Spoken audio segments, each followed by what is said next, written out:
18ই September ঢাকায় সমাবেশ ও বিক্ষোভ মিছিল, 19শে সেপ্টেম্বর বিভাগীয় শহরে বিক্ষোভ, 26শে সেপ্টেম্বর সারা দেশে জেলা উপজেলায় বিক্ষোভ। আমাদের দাবি সুস্পষ্ট, আমরা জুলাই সনদের বাস্তবায়ন চাই, এর আইনি ভিত্তি চাই। জুলাই জাতীয় সনদের ভিত্তিতেই আমরা আগামী জাতীয় নির্বাচন চাই। দ্রুততার সাথে ফ্যাসিবাদের বিচার নিশ্চিত দেখতে চাই। ফ্যাসিবাদের দোসরদের রাজনীতিতে পুনর্বাসন বন্ধ করতে চাই। জাতীয় পার্টি সহ ফ্যাসিবাদের দোসরদের নিষিদ্ধ চাই। পিআর পদ্ধতিতে নির্বাচন চাই।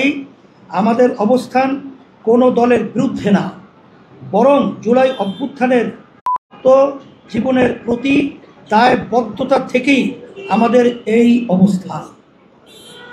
এই পরিস্থিতিতে দেশের বিরোধী প্রতিনিধিত্বশীল কিছু রাজনৈতিক সংগঠন একত্রিত হয়ে আলাপ আলোচনা করেছি। আমরা সর্বাধিক চিন্তা করে এবং জুলাই রক্তের প্রতি দায়বোধ থেকে সুনির্দিষ্ট এই দাবিগুলো নিয়ে রাজনৈতিকভাবে মাঠে থাকার সিদ্ধান্ত নিয়েছি। আমরা একই দাবি নিয়ে যুথবদ্ধ কর্মসূচি পালন করব, যুগপৎ আন্দোলন গড়ে তুলব ইনশাআল্লাহ।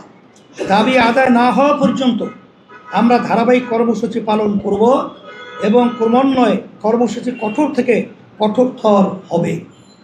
দাবিসমূহ: জুলাই সনদের ভিত্তিতে আগামী জাতীয় সংসদ নির্বাচন হতে হবে।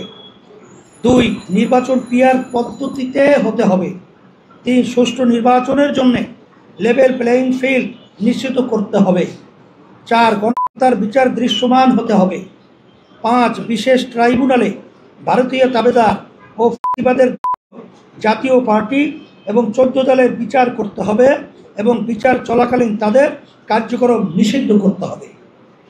এই দাবি আদায়ের জন্য আমাদের কর্মসূচি নিম্নরূপ: 18ই সেপ্টেম্বর ঢাকায় সমাবেশ ও বিক্ষোভ মিছিল, 19শে সেপ্টেম্বর বিভাগীয় শহরে বিক্ষোভ, 26শে সেপ্টেম্বর সারা দেশে জেলা উপজেলায় বিক্ষোভ মিছিল।